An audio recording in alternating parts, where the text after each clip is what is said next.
오늘은 데살로니가와 베레아 전도라는 제목으로 말씀을 드리겠습니다. 오늘 성경 본문의 말씀은 사도행전 17장 1절에서 15절 말씀까지입니다. 사도행전 17장 1절 말씀부터요. 그들이 암비볼리와 아볼로니아로 다녀가 데살로니가에 이르니 거기 유대인의 회당이 있는지라. 바울이 자기의 관례대로 그들에게로 들어가서 새 안식일에 성경을 가지고 강론하며 그 뜻을 풀어 그리스도가 해를 받고 죽은 자 가운데서 다시 살아나야 할 것을 증언하고 이르되 내가 너희에게 전하는 이 예수가 곧 그리스도라 하니 그 중에 어떤 사람 곧 경건한 헬라인의 큰 무리와 적지 않은 귀부인도 권한을 받고 바울과 실라를 따르니 그러나 유대인들은 시기하여 저자의 어떤 불량한 사람들을 데리고 때를 지어 성을 소동하게 하여 야손의 집에 침입하여 그들을 백성에게 끌어내려고 찾았으나 발견하지 못하며 야손과 몇 형제들을 끌고 읍장들 앞에 가서 소리질러 이르되 천하를 어지럽게 하던 이 사람들이 여기도 이르매 야손이 그들을 맞아들였도다. 이 사람들이 다 가이사의 명을 거역하여 말하되 다른 임금 곧 예수라 하는 이가 있다 하더이다 하니 무리와 읍장들이 이 말을 듣고 소동하여 야손과 그 나머지 사람들에게 보석금을 받고 놓아주니라. 밤에 형제들이 곧 바울과 실라를 베레아로 보내니 그들이 이르러 유대인의 회당에 들어가니라. 베레아에 있는 사람들은 데살로니가에 있는 사람들보다 더 너그러워서 간절한 마음으로 말씀을 받고 이것이 그러한가 하여 날마다 성경을 상고하므로 그 중에 믿는 사람이 많고 또 헬라의 귀부인과 남자가 적지 아니하나 데살로니가에 있는 유대인들은 바울이 하나님의 말씀을 베레아에서도 전하는 줄을 알고 거기도 가서 무리를 움직여 소동하게 하거늘 형제들이 곧 바울을 내보내어 바다까지 가게 하되 실라와 디모데는 아직 거기 머물더라. 바울을 인도하는 사람들이 그를 데리고 아덴까지 이르러 그에게서 실라와 디모데를 자기에게로 속히 오게 하라는 명령을 받고 떠나니라. 아멘.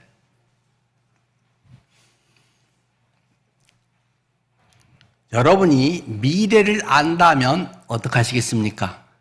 내 미래가 어떻게 펼쳐질지 많은 사람은 궁금해합니다. 이것은 인간의 기본적인 그런 호기심이기도 하고 미래에 대한 불안, 많은 부분들이 우리에게 이러한 것을 자극하게 되죠. 미래가 어떻게 펼쳐질까? 그래서 거기에 대한 장사가 잘 되잖아요. 뭐 타로 점이라든가 여러 가지 무당 점쟁이들 그것으로 먹고 사는 사람들이 뭐 수백만 명이라고 합니다. 그것은 지식이 많고 뭐 용감하고 이런 거하고는 별 상관없이 인간 사회의 곳곳에서 만연하고 있는 것입니다. 정치인들, 그 뭐 똑똑하고 다 해결해 줄 것 같이 이야기하는 사람들도 이번 선거에서 내가 뽑힐까요? 떨어질까요? 하고 단골 점쟁이를 정해놓고 다니는 사람들도 있고 곳곳에서 첨단 IT 그런 거를 개업하면서도 무당 뭐 이런 사람들 데려다 놓고 혹은 돼지머리 놓고 뭐 거기다 절하고 시작하기도 하고 수많은 인간의 그런 나약한 부분들 또 미래에 대한 호기심 많은 부분들이 우리에게 그런 것을 요구하기도 합니다. 그런데 미래를 알면 꼭 좋을까요? 1차적으로는 좀 좋겠죠. 그러나 어쩌면 모르는 게 약이 되는 경우도 많을 거라고 생각이 됩니다. 어떤 것이 너무 고생스러운 어떤 그런 것을 지내고 보면 야 이걸 내가 미리 알았으면 아예 이 길로 들어서질 말걸 그런 경우도 있잖아요. 이 사업을 아예 시작하지 말걸 뭐 그런 고백을 하는 것을 종종 듣게 됩니다. 한 걸음 한 걸음 조금 앞에만 알기 때문에 곧 좋은 일이 있겠지 해결되겠지 뭐 쥐구멍에도 버뜰 날 있겠지 하고 가다가 보면 죽을뚱할뚱 하다가 정신없이 지나오고, 야, 그때 어떻게 그것을 지나왔는지 내가 생각해도 이해가 안 된다 할 때가 많지 않습니까? 건강이 나빠져서도 그런 경우도 많이 있고요. 저는 장례를 많이 치러본 사람 중에 하나이고, 임종예배도 많이, 어쨌든 병원 사역 한 17년 하면서도 중환자들을 주로 담당을 했기 때문에 또 교회뿐만 아니라 외부인들도 많이 만나게 되죠. 이분은 금방 돌아가실 것 같고, 야, 도저히 안 되는데, 뭐 의사들도 그렇게 이야기하면 미리 그런 정보를 갖고 가서 상담을 한다거나 뭐 이제 위로의 말을 하고 복음 전하고 그렇거든요. 그런데 굉장히 좋아져서 퇴원한 분들도 있고, 아, 이분은 괜찮아 했는데 다음 주에 가면 돌아가시고 안 계신 분도 있고, 참 쉽지 않다 그런 생각이 듭니다. 그것이 우리 인간의 거의 대부분의 모습이라고 하는 것입니다. 성경에 그래서 내일 일을 자랑하지 말라고 하지 않습니까? 저는 이 사도행전을 보면서 사도 바울이 자기 일생이 이렇게 풀릴 줄 알았을까? 만약에 하나님이 쫙 파노라마처럼 미리 보여주고 시작하겠으면 이렇게 할 수 있었을까? 그런 생각이 들기도 합니다. 몰랐으니까 이렇게 한 걸음 한 걸음 나아가고 돌아보니까 이 놀라운 주님의 사역을 이루게 되지 않았나 싶습니다. 여러분의 삶이 때로는 암울합니까? 때로는 우리가 이해할 수 없는 일에 부딪힙니까?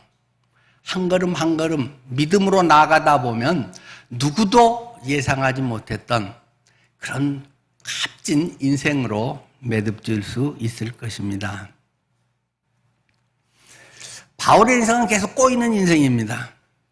정말 믿음 좋고 하나님 잘 믿으면 잘 풀리라고 생각하는데 성경 읽으면 별로 그렇지도 않다는 것입니다. 기준이 틀리겠지만요. 그저 쉽고 편하고 잘 되고 남보다 앞서가고, 성경은 그런 것을 보증하고 있지 않다는 사실입니다.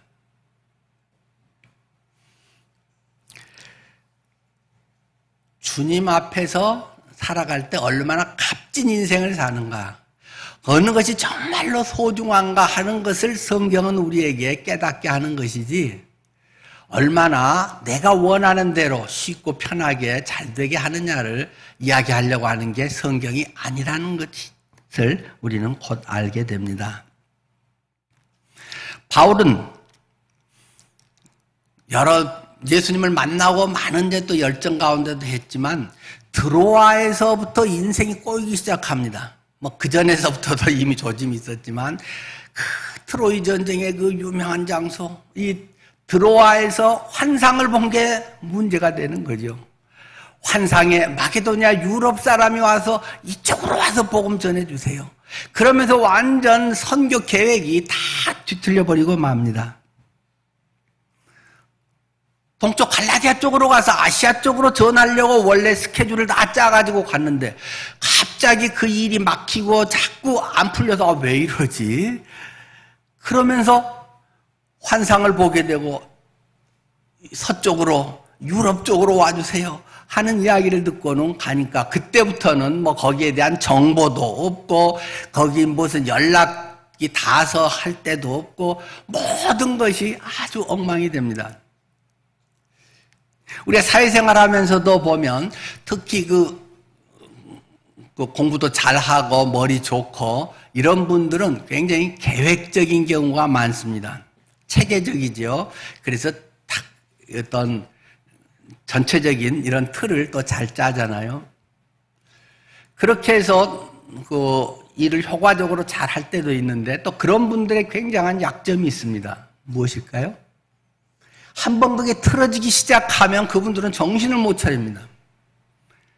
대충 한 사람들은 뭐가 꺼여도 뭐 또 그때 가서 부딪혀보지 이렇게 해서 대충 하는데 이 철저하게 하고 머리 좋고 잘 이런 것들을 계획 세워서 산 사람들은 이런 게 한번 꼬이고 안 풀리고 뭐 막히기 시작하면은 그 다음에 어떻게 해야 될지를 훨씬 더 못 풀어가는 경우들을 많이 보게 됩니다. 바울이 지금 그런 상황이 되어버렸다는 것입니다. 바울은 굉장히 체계적이고 아주 머리 좋고 아주 엘리트 교육받고 이래서 오른쪽으로 갈 계획을 1차 전도 여행은 또 계획대로도 잘 된 편인데 2차 전도 여행에서 갑자기 바나바와 이게 대판 한번 싸움이 붙은 다음에 그냥 바나바는 빠져버리고 위로 올라가서 오른쪽 가려고 한 게 왼쪽으로 틀어져 버리고 2차 선교 여행은 가는 곳마다 완전히 엉망이 되고 맙니다. 그렇게 해서 어쨌든 간 데가 빌립보라고 하는 데였고 거기서도 대책이 없기 때문에 사람이 이제 대책이 있으면 자꾸 대책을 찾고 뭐 연결을 해서 자기 능력을 해보려고 하지만 안 되면 눈 감는 거죠.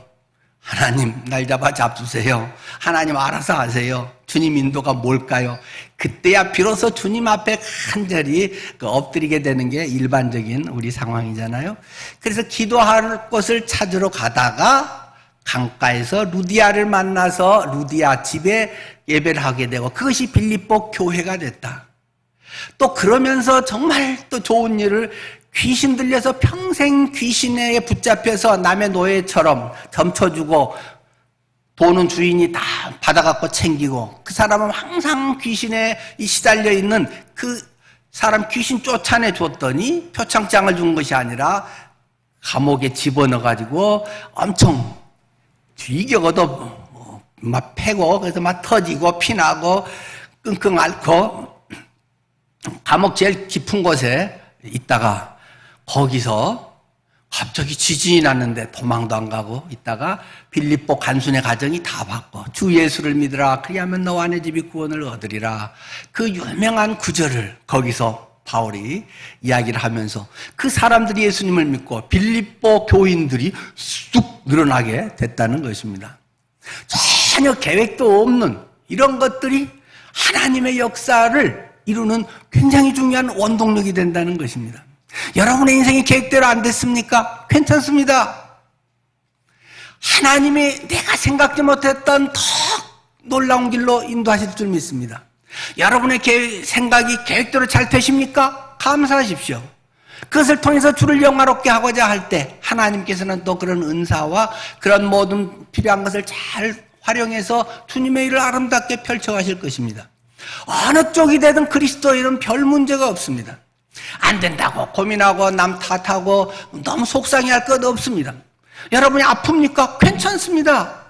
건강한 사람이 할 수 없는 것을 하나님은 그것을 통해서 알게 하고 하나님과 깊은 관계를 갖게 하고 그것을 통해서 또 다른 사람을 구원할 수 있는 더 좋은 기회로 삼을 수도 있습니다.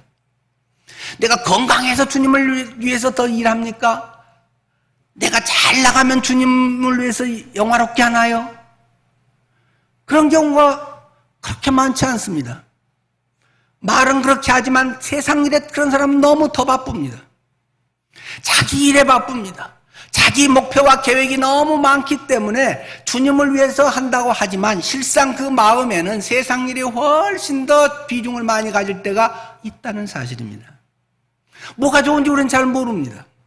다만 그 속에서 어떻게 주를 영화롭게 할 것인가, 너희가 먹든지 마시든지 무엇을 하든지 다 하나님의 영광을 위하여 하라. 그것이 우리들의 중요한 방향성, 목표인 것이지 그것이 무엇이 되든 뭐가 되고 안 되고 그것에 너무 연연할 일이 아니라는 것입니다. 그렇게 해서 빌립보의 교회가 생기게 되고 그러면서 빌립보에서 복음을 전하고 오늘 암비볼리와 아볼로니아를 거쳐서 데살로니가에 들어간 이야기가 지금 등장하고 있습니다. 로마 군사도로, 로마의 위대한 업적을 하나를 먼저 꼽으라고 하면 도로망, 세계 모든 도로망을 아주 계획적으로 잘 했잖아요. 모든 길은 로마로 라고 하는 것도 거기에서 나온 말이라고 하지 않습니까? 마차가 다닐 수 있고 그때 했던 궤도 그런 그 폭이 지금도 그대로 쓰이는 데들이 있죠. 마차의 축 그 궤도 폭을 따라서 협계인가요 지금?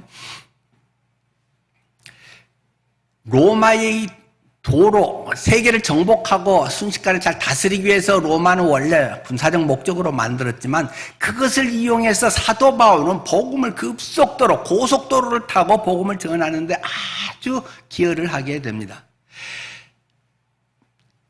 이 데살로니가로 오는 것에도 이 군사 도로를 큰 길을 따라서 선교 여행을 지금 하고 있는 것입니다. 데살로니가는 그 지역의 수도입니다.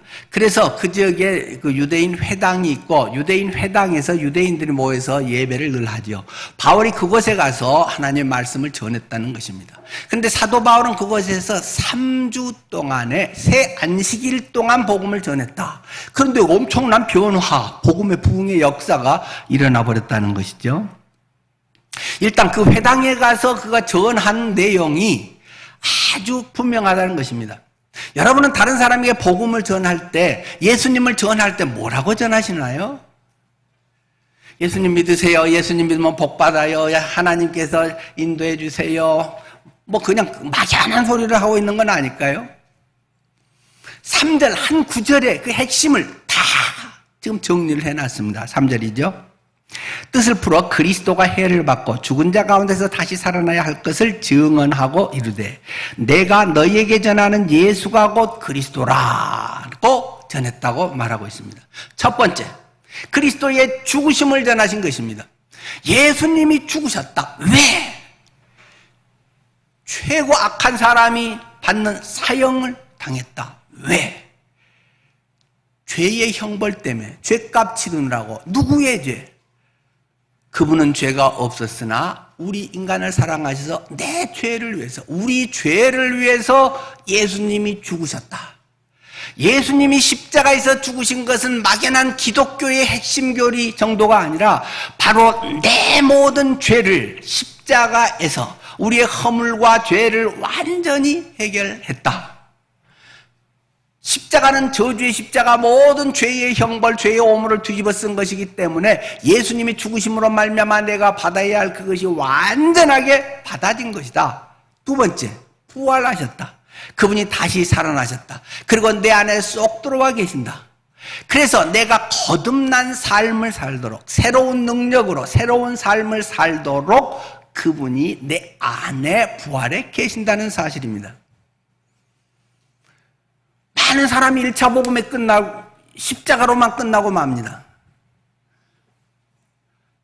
그래서 죽어 난 지옥에 안 가. 끝입니다. 현재 삶이 별로 없습니다. 현재 그래서 어떻게 돈 쓰고 어떻게 시간 쓰고 뭘 위해 살아야 하는지, 그것은 세상의 성공관과 세상적 사람들이 사는 것 속에서 와 나도 못했어 똑같이 살다가 끝나는 사람들이 허다하다는 것입니다. 그러나 복음이라고 하는 것은 다른 어느 종교에도 죽음은 다 있지만 부활은 예수 그리스도의 십자가와 부활 사건에만 있는 것이다. 예수님이 내 안에 들어와셔서 부활의 능력이 되셨다. 그래서 날마다 내가 살아갈 힘을 주신다. 내게 능력을 주신다. 예수님의 십자가와 부활이 날마다 내 삶 속에 경험되지 않은 것은 그리스도인의 삶이 아닙니다. 구원은 받았는지 어땠는지 그건 잘 모르겠지만은 적어도 오늘 내 삶이 그리스도인의 삶은 아닙니다. 거듭난 삶이 아닙니다. 여러분은 여러분 안에 성령이 계신 것을 확신합니까? 경험합니까? 느끼고 있습니까? 성경이 있다고 하니까 교리적 지식으로만 합니까? 죽은 신앙입니다. 불쌍한 신앙입니다.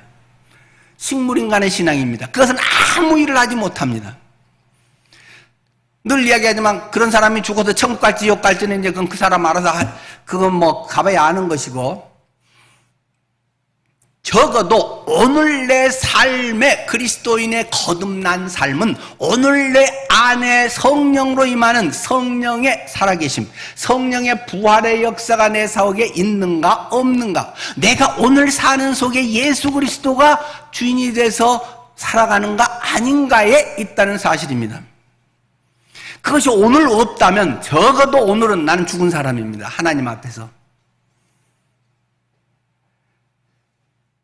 예수님의 십자가는 단 한 번에 영원히 해결했지만 그것의 효과, 그것의 날마다 역사, 일하고 그것에 작동하는 것은 날마다 이루어지는 것입니다.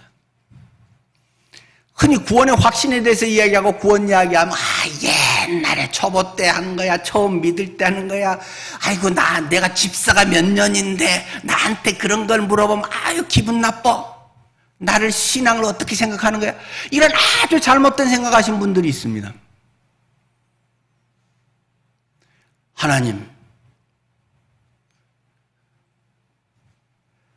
목사 생활을 30여 년을 했어도 아직 이 모습이네요. 불쌍히 여겨주십시오.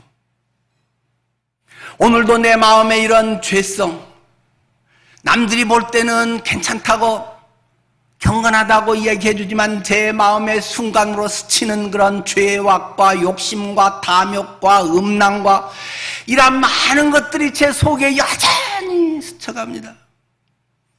오늘도 주님의 십자가의 보혈의 능력이 아니면 어찌할 수 없습니다. 내 의지로 되지 않습니다. 하나님이 나의 의지를 보고 의롭다고 하지 않으시고 예수님의 십자가 그 생명인 피를 흘리심으로 내 죄값을 다 치르신 것이 오늘도 십자가에서 피가 뚝뚝뚝뚝뚝뚝 떨어지고 그것이 하나님 앞에 빨간색 선글라스를 하나님께서 보혈을 통해 보기 때문에 나를 뻘겋게 껌한 죄인이 아니라고 봐주신 은혜를 감사합니다. 이것이 날마다 우리의 신앙의 삶이라는 것입니다. 그리고 부활의 영으로 나와 함께 하셔서 내가 어떻게 살아야 할지, 세속적 가치관으로 세상에 살던 방식으로 남 앞에 자랑하던 방식으로 나의 가면을 쓰고 살아온 내 인생에 그런 가면을 다 벗기고 주님께서 내 안에 의의 영으로, 성결의 영으로 내 안에 들어와서 말씀하시고 생각나게 하시고 나의 가치관을 바르게 궤도 수정을 하시고 그렇게 날마다 인도하심을 믿고 따라 사는 삶을 부활의 삶이라고 이야기합니다. 거듭난 삶이라고 이야기합니다. 그것은 날마다 이루어져야 되는 것입니다. 우리가 달 탐사선을 지금 보냈습니다. 미국에서 스페이스X 실어서 보냈습니다. 그런데 지금 가고 있는 궤도는 아무도 지금까지 시도하지 않았던 그런 궤도로 달까지 이르는데 가장 먼 거리를 지금 돌아서 가는 코스입니다.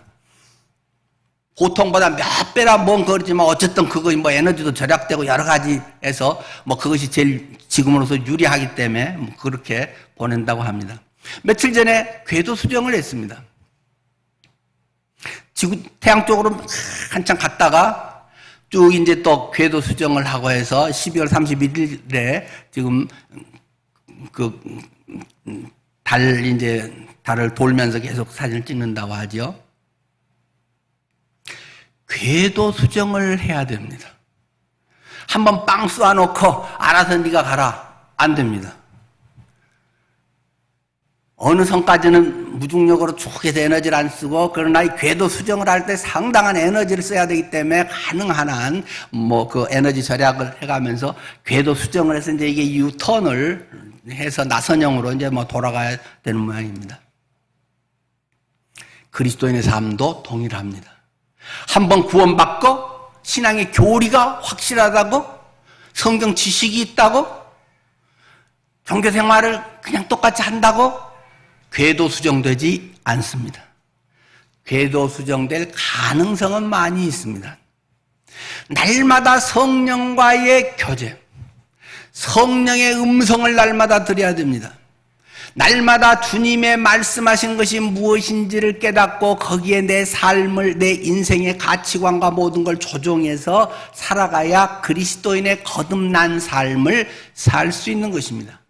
그것은 성숙을 위한 선택사항이 아니라 가장 기본적인 필수사항이라는 사실입니다. 그런데 많은 사람은 그렇게 살아본 적이 없기 때문에 세상적인 것만으로 꽉 차 있고 보고 배운 게 전부 그거였기 때문에 그렇게 사는 사람이 별로 없다는 것입니다. 하나님의 음성도 별로 들리지 않는다는 것입니다. 단지 성경의 교훈이 들린 것입니다. 불경의 교훈도 얼마나 좋은 게 많습니까? 다른 종교의 말은 다 틀린가요? 삶에 대한 원리들에는 좋은 말 다른 데도 많습니다.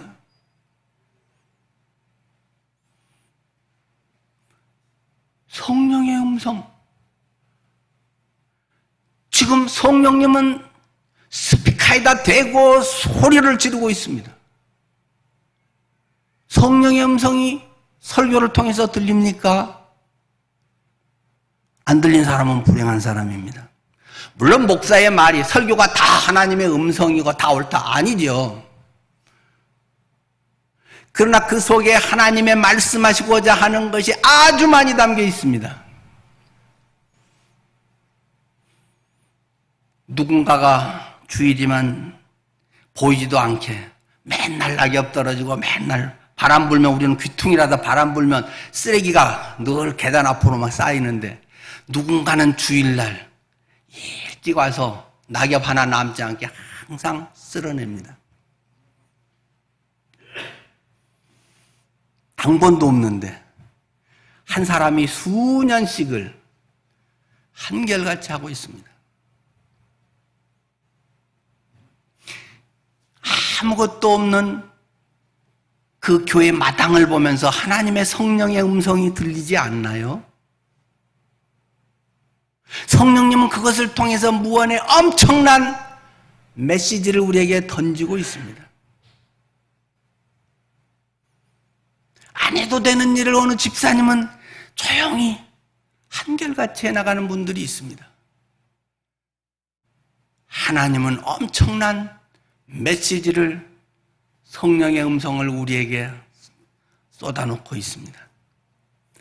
관심이 없으면 하기 싫으면 아무것도 안 들리고 보기도 싫고 왜곡도 합니다.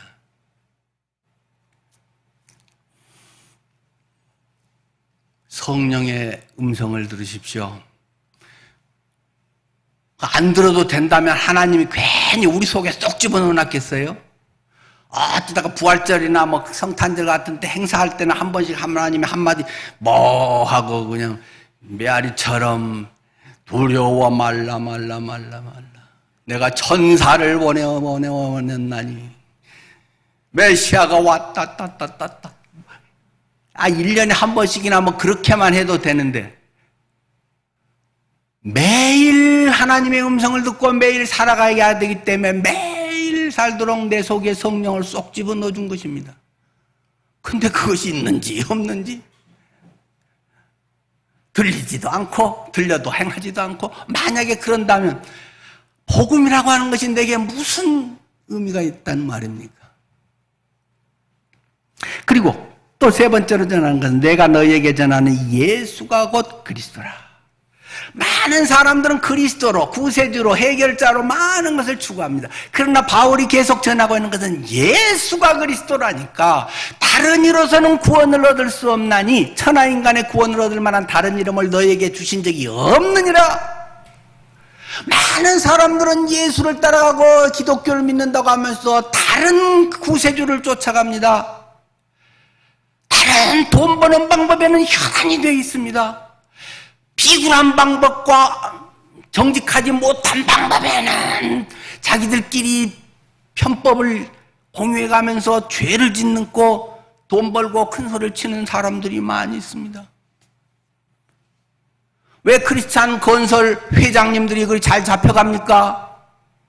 왜 부영이나 호반에 이런 분들은 유명한 교회들도 많이 짓고 크리스찬의 유명한 장로님들이 자꾸 그렇게 잡혀가는 건가요?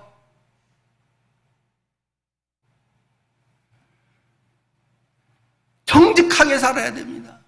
내 안에 성령, 거룩한 영이신 성령, 하나님의 영이신 성령이 근심하고 슬퍼하는 것들이 슬퍼하는지도 모르고 양심에 찔림도 별로 없고 그냥 그렇게 교회 생활 열심히 하고 남에게 가끔 인심 쓰면서 훌륭한 장로님 뭐 이렇게 했다 그런 것에만 그냥 관심을 갖습니다.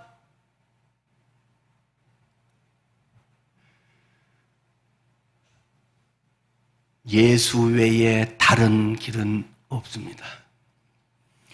다른 생명의 길, 구원의 길, 우리의 인생을 펼쳐나갈 예수 그리스도 외에 다른 이름을 하나님은 우리에게 주신 적이 없다. 구원받을 수 있는 유일한 길은 예수, 그가 곧 그리스도다 라고 바울은 그걸 선포합니다. 그걸 안 믿는 사람이 누가 있단 말입니까? 그러나 실제 생활에서는 돈 되는 거라면, 뭔가 도움이 되는 거라면, 뭐가 병이 낫는 거라면 온갖 비기독교적인 방법 그런 것도 그냥 줄을 서서 쫓아다니고 그런 것에 전파자가 됩니다. 여러분은 무엇을 위해서 돈을 쓰고 시간을 쓰고 복음의 증인임을 나타내며 살아가고 있을까요? 여러분의 반석, 피난처, 해결, 전능 모든 것은 예수 그리스도 안에만 있음을 확신하시고 그 믿음으로 살아가시기를 바랍니다. 그거 외에는 가짜 복음이라는 말입니다. 신앙이 덜 성숙한 게 아니라 가짜 복음이라는 말입니다. 그것은 예수 안 믿는 거란 말입니다. 왕년에 예수를 믿었었지만 지금은 안 믿는다는 말입니다. 천국은 갈지 모를지 그건 못 갈지는 그건 죽어봐야 그 사람은 알 일이고 뭐 내일도 아닌데 제가 어떻게 그걸 알겠습니까? 어쨌든 지금은 예수 안 믿는 사람이란 말입니다. 예수 외에 다른 것에서 해결점을 찾으려고 하지 마십시오. 문제가 있을 때는 기도하십시오. 하나님이 해결자이고 만날 사람을 하나님은 만나게 하시고 하나님이 해결자를 방법을 생각나게 하실 것입니다. 그리스도인에게 유일한 해법은 예수 그리스도 안에 있습니다. 두 번째는 그 유대인들이 많은 사람이 믿으니까 또 그 시기심이 나가지고 고소를 해버렸다는 것입니다. 고소의 그 내용이 7절에 나와 있습니다. 이 야손이라고 하는 사람의 집에 이제 들어가서 거기서 먹고 지내면서 그 데살로니가에서 복음을 전하는데, 이것들이 어디서 굴러먹던 것들이 와갖고 이렇게 하는 거야 해가면서 자기들도 시장 바닥에서 굴러먹고 있는 그런 불량배들을 동원해가지고 이것들을 가만두나 봐라 이렇게 하게 됐다는 거죠. 그래서 야손의 집에를 덮쳤는데 그때 바울과 이 실라가 웬일인지 기도하러 갔는지 전도하러 갔는지 아니면 낌새를 알고 빨리 몸을 피했는지는 뭐 모르겠지만 몸을 피해가고 바울과 실라는 못 잡고 야손하고 그 몇몇 형제들을 잡아갖고 갔다는 것입니다. 그 잡아갖고 이놈들이 아주 나쁜 놈들이라고 하면서 그 고발하는 죄 내용이 이 사람들이 다 가이사의 명을 거역하여 말하되 다른 임금 곧 예수라 하는 이가 있다 하더이다. 로마 황제 가이사의 명령대로 그분을 주인으로 모시고 살아야 되는데 이놈들은 다른 임금이 있다 그러네요. 다른 더 높은 대장이 있다 그러네요. 그 예수라네. 예수 이것들이. 그 우리 황제를 거역하는 거잖아요. 하면서 고발을 했다는 것입니다. 성경의 전체를 흐르고 있는 중요한 질문이 무엇입니까? 누가 왕이냐 하는 것이 질문입니다. 누가 주인이냐 하는 것입니다. 성경 전체에서는 누가 주인이냐를 우리에게 계속 질문하고 있는 것입니다. 하나님이 창조를 하고 3장부터 바로 나오는 선악과 사건은 뭘 말합니까? 사탄이 뱀의 모양으로 왔다는 것입니다. 아담에게 이거 따먹어 먹으면 좋아 뭐 눈이 밝아져서 모든 게 다 알아져. 그러니까 하나님이 먹지 말라고 했는데 야 인생은 네 거지 네가 주인이지 네 하고 싶은 대로 사는 거지. 그렇게 해서 유혹을 했다는 것이죠. 야, 네가 하나님 꼬봉이야. 맨날 하나님 시킨 대로만 하고 살래? 네 인생 네 하고 싶은 대로 멋대로 사는 거야. 멋지잖아. 그럼 진짜 죽는다던데? 안 죽어, 안 죽어. 그렇게 해서 왜 네가 하나님 밑에서 하나님을 왕으로 세우면서 네가 그 밑에서 꼬봉이로 살래? 네 하고 싶은 대로 사는 거야. 그래서 저걸 먹으면 하나님하고 같아져서 동급이 돼가지고 말 안 들어도 돼. 네 하고 싶은 대로 하면 돼. 그게 선악과 사건이라는 것입니다. 그렇게 해서 이제 쫓겨나니까 인간은 그러고 나서 포기하지 않죠. 사탄은 계속 사람을 이용해서 만들어가죠. 야, 하나님이 그리 겁나냐? 하나님 안 믿어도 돼. 그러면서 하나님의 뭐 심판? 얼마든지 우리가 우리 능력으로 이길 수 있어. 그전에 노아의 홍수 사건 있잖아요. 물 수면보다 더 높이 지어버려. 더 한 뭐 150, 뭐 브루스 칼리파 뭐 이런 거. 세계에서 뭐 최고 높은 거 지어버려. 그 꼭대기에 살면 홍수나도 괜찮아. 지금 내일 모레 흰남노가 오른다고 하잖아요. 난 20층 사니까 괜찮아. 아파트 20층까지 뭐 물이 차겠어?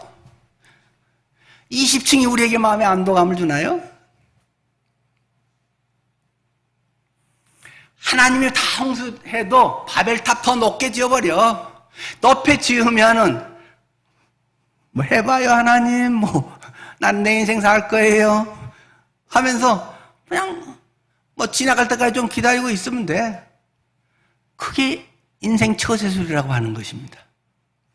계속 성경은 또 왕을 세우고 계속 이스라엘을 통해서 뭐 광야 생활도 마찬가지고 누가 왕이냐? 네가 왜 하나님 말 그렇게 지킨다고 뭐 굳이 그럴 필요 뭐 있어? 네 인생 네 하고 싶은 대로 살다 가는 거지. 계속 그게 인간의 사탄의 주장과 하나님의 가르침이 계속 대립적으로 계시록까지 가는 게 성경 전체 그 내용입니다. 누가 왕이냐? 가이사가 왕인데 예수라고 하는 다른 왕이 있다네요. 이것들이 이런 바보 같은 것들이 어디 있어요?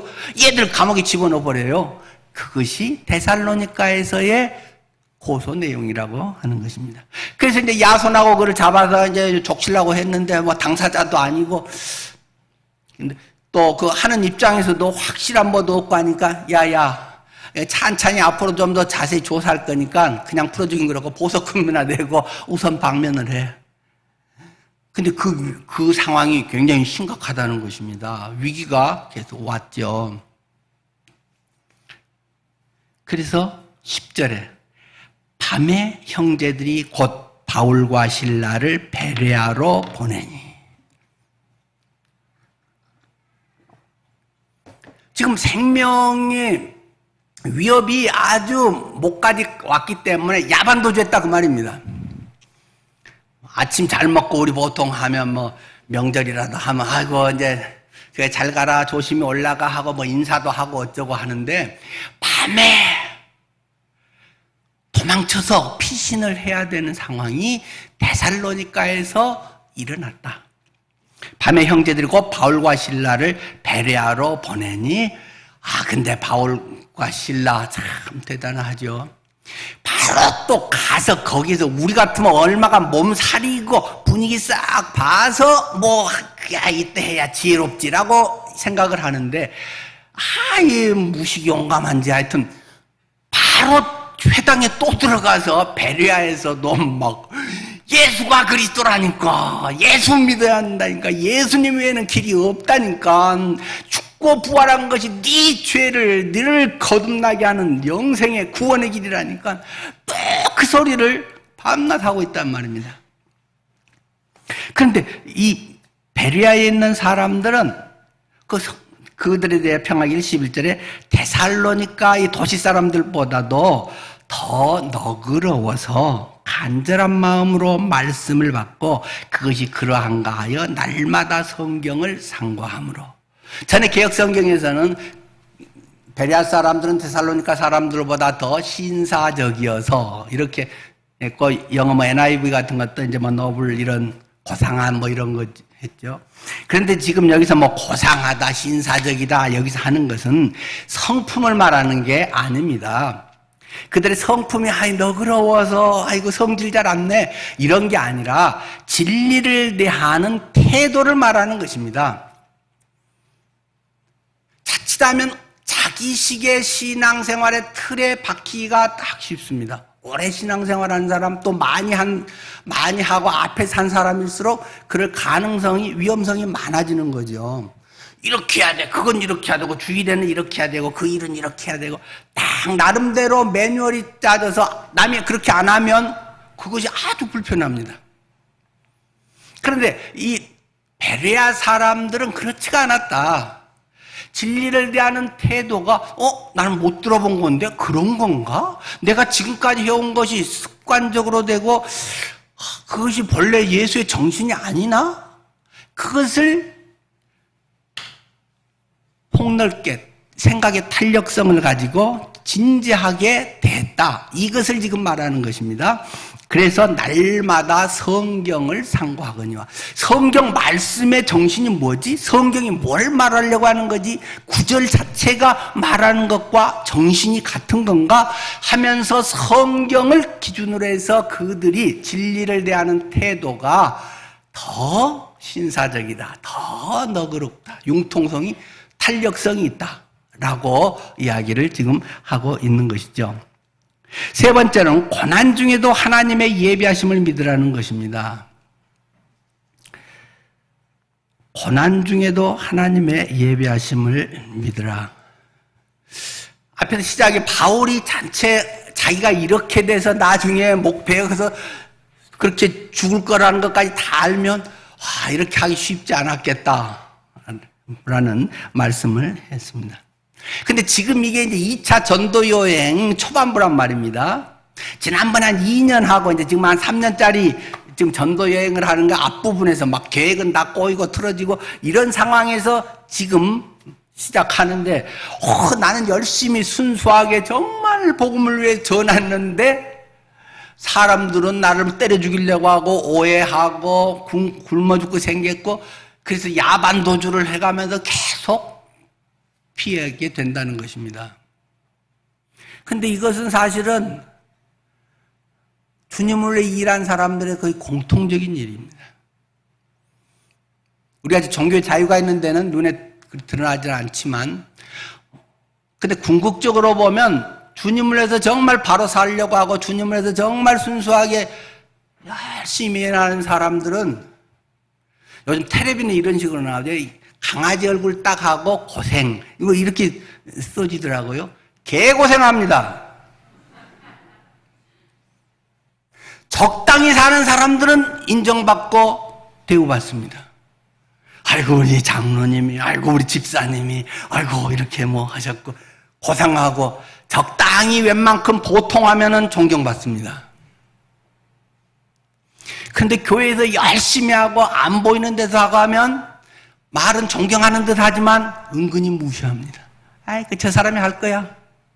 아이고 수고해서 어떡해요 하면서 자기가 하지 않습니다. 다음 주는 제가 할게요. 그러지 않습니다. 아이고 맨날 고생하시네요. 끝입니다. 그게. 교회 일은 거의 그렇습니다. 뭐 일거리가 보이고 그것을 위해서 정말 마음을 다해서 진실하게 하려고 하고 그럴수록 엄청 고생하는 데가 주님 일입니다. 안 그런가요? 그렇게 고생해서 누가 안 알아줘도 선교사로 나가서 죽어나 고생하는 겁니다. 남들은 가족들하고 편하게 하고 내 노후하고 아이고 나이 드니까 몸이 옛날 같지 않아 아이고 힘들어 뭐 이렇게 하면서 대충 해도 되지만 선교지에 나가서 자기 돈 써가면서 아파가면서 죽으라고 고생하는 겁니다. 인류의 역사의 반복 현상입니다. 여러분이 혹시 형통합니까? 편안합니까? 교회 생활에 어려움이 없습니까? 복일 수도 있습니다만 정직하게 또 생각해 볼 필요도 있습니다. 내가 너무 겉돌고 있는 거 아닌가?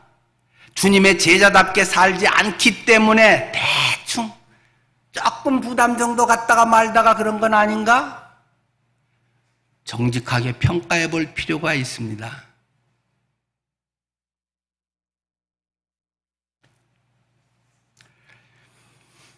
베레아에서 그렇게 열심히 했더니 또 데살로니가에 있었던 그 사람들이 아까 유대인들과 베레아까지 또 쫓아나서 아니 그것들이 베레아 가서 또 그 짓을 한다고 해서 그냥 완전히 또 죽이려고 난립니다. 그 상황이 아주 급박해졌다는 것입니다. 그래서 14절이죠.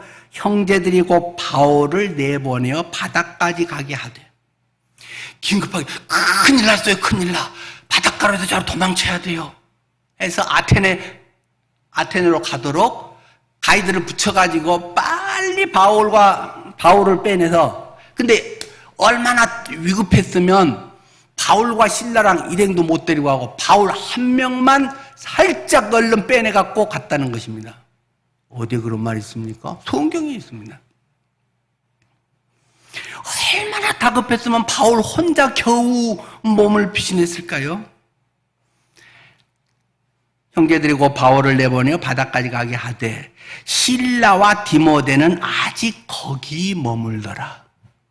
베레아에 아직 실라와 디모데는 그냥 그대로 있다는 것입니다. 미처 피신할 여력이 안 됐다는 것입니다. 뭐 선교 정책상 나는 가도 니들이 남아서 뒷일을 마무리해다오 그런 상황이 아니라는 것입니다. 지금 죽게 돼가지고 그냥 얼른 바울 선생님이라도 목사님만이라도 얼른 피하세요 해가지고는 그냥 얼른 빼돌렸다라는 것입니다. 그러니까 15절 바울을 인도하는 사람들이 그를 데리고 아테네까지 이르러 그에게 이제 바울이 이제 부탁 당부를 하죠. 실라와 디모데를 자기에게로 속히 오게 하라는 명령을 받고 떠나니라.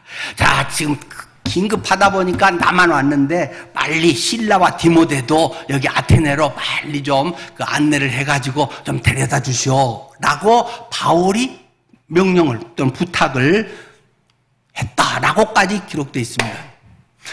그런데 실라와 디모데는 상황이 얼마나 급했는지 못 갑니다. 데살로니가전서 3장 1, 2절에도 보면 디모데는 나중에 데살로니가로 갑니다. 도로 데살로니가로. 그리고 실라는 빌립보로 가게 됩니다. 아테네에서 지금 합류해가지고 다시 전도를 제대로 할 뭐 이런 지금 상황이 안 됩니다. 완전히 선교 계획은 꼬여버렸고 근데 그런 속에 하나님의 역사는 더 놀랍게 일어난다는 사실을 기억하십시오. 우리가 계획하지 못한 거 안 되고 그냥 헷갈린 그 상황에 주님의 살아계심을 경험할 수 있는 더 좋은 찬스. 자, 그건 점차 나중에 보기로 하고요. 4절과 12절에 보면 고난 중에도 하나님께서 놀랍게 일하고 하는 예배하심이 있음을 우리에게 말해줍니다. 4절 아까 데살로니가에 복음 전했을 때 그중에 어떤 사람과 경건한 헬라인의 큰 무리와 적지 않은 귀부인도 권함을 받고 바울과 실라를 따르니 3주 목회를 했는데 와 바울 너무 부러워요. 30년 나는 목회를 했는데 그것도 주님의 은혜지만 야, 정말. 3주인데 그 경건한 헬라인의 큰 무리와 적지 않은 귀부인들도 복음을 듣고 바울과 실라를 따랐다. 또 12절에 베레아에서도 그 중에 믿는 사람이 많고 또 헬라의 귀부인과 남자가 적지 아니한 이런 열매들을 막 죽을 뚱살뚱 야반 도주해 가면서 복음을 전해서 내가 언제 잡혀 죽을지 알 수가 없는데 그때 많은 사람들이 주님께 돌아왔다는 것입니다. 고난 중에도 하나님의 예비하심이 있습니다. 그 속에서도 입 다물고 가만히 코로나가 지나가고 나면 또 뭐가 형편이 좋아지면 그러고 있으면 아무 일도 안 일어납니다. 어려울수록 그 속에 하나님의 어떻게 일하시나를 보자. 내가 할 수 있는 것은 무엇인가? 그것을 찾고 기도하고 돈 쓰고 시간 쓰고 몸 바치는 사람들을 통해 주님의 일이 일어나는 것입니다. 제가 이것을 하면서 생각이 계속 납니다. 사도행전 강해를 쭉 했는데 그래서 뭐 어쩌자고, 어디서 뭐 어떻게 무슨 일이 있고 와 고생했구나, 엄청 했었구나, 우리에게 복음이 오기까지 바울은 참 위대하다. 그래서 어쩌자고. 그게 사도행전이 지금 우리에게 뭘 말하려는 것이겠습니까? 바울이 그랬던 것처럼 오늘 우리는 나의 사도행전을 써야 되는 것입니다. 바울은 위대합니다. 주님의 종, 위대한 종이 있습니다. 그래서 너는 그 은혜를 받고 나는 할렐루야 죽으면 천국 가요, 그게 신앙이냐? 주님이 질문하지 않습니까? 주님께서 제게 말씀하십니다. 사도행전을 강의가 끝나기 전에 뭐 할 수 있으면 올해 12월까지 마치려고 합니다만, 올해 12월까지는 우리 성도들이 적어도 한 사람 이상은 복음을 전해서 구원해야 될 거 아니야. 사도행전을 다 마쳤는데 한 사람도 구원하지 못하고 와 이제 사도행전 좀 더 알겠네, 뭐 위대하네, 그게 어쩌다는 것이야. 네 사도행전이 사도행전 29장으로 이어질 수 있도록 네가 한 영혼을 위해서 눈물을 흘리고 그 한 영혼을 위해서 100만 원, 1000만 원도 쓰고 그 영혼을 구원해서 하나님, 바울이 그 위대한 그러한 일을 했던 것처럼 나는 올해 이분을 주님께 인도했습니다. 이분이 주님을 만났습니다. 그래서 내년 부활절에 침례를 받고 계속 믿음의 성숙을 이루고 하나님의 나라를 이루어야 사도행전은 뭐 공부하고 뭐 강의한 의미가 있는 것이지. 그렇지 않으면 이걸 해서 뭐 하겠습니까? 성경도 알면 뭐 하겠습니까? 뭐 한 달 지나면 또 잊어먹는데. 여러분 한번 그렇게 주님 앞에 작정하시지 않겠습니까? 10년, 20년 됐는데 남편 구원받게 해주세요. 10년, 20년 제목이 아직도 똑같습니다.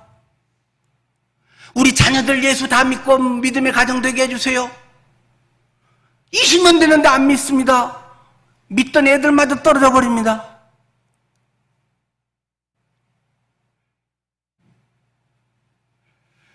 한 사람을 더 끌어오자는 자가 아니라 예수님을 사랑하기 때문에 복음의 열정이 그의 가슴에 견딜 수 없겠다는 것입니다. 내 영혼에 눈물을 쏟아내게 했다는 것입니다. 복음이 얼마나 중요한가를 그가 체득했기 때문에 이것을 위해서 자기의 인생을 걸고 살았다는 것입니다. 그런데 나는 100만 원도 안 쓰면서 그냥 기도 제목 하나만 올리고 끝내요? 그래도 되는 거예요, 우리가?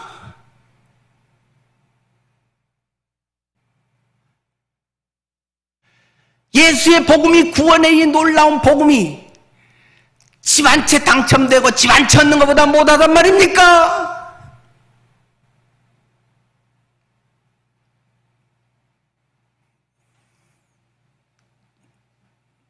주님께서 말씀하시면 작정해 봅시다. 올해 안에는 제가 한 사람은 주님께 인도하겠습니다. 한 사람은 구원받게 하겠습니다. 내 남편이 꼭 예수님을 영접하고 1대1로 그리스도를 만나서 거듭나는 삶을, 그리고 우리의 가정이 정말로 예수 그리스도 안에서 그 생명으로 하나 되는 것을 경험하게 해 주십시오. 그리고 그것을 위해서 할 수 있는 최선, 돈 들이고 시간 들이고, 지금부터 뭐만 100만 원 모을 수 있잖아요. 100만 원을 퍼주기라도 하고 선물이라도 사주고 선물 공세라도 하면서 내 삶으로 본을 보여가면서, 여보 내 평생의 소원이 당신 구원받는 거야.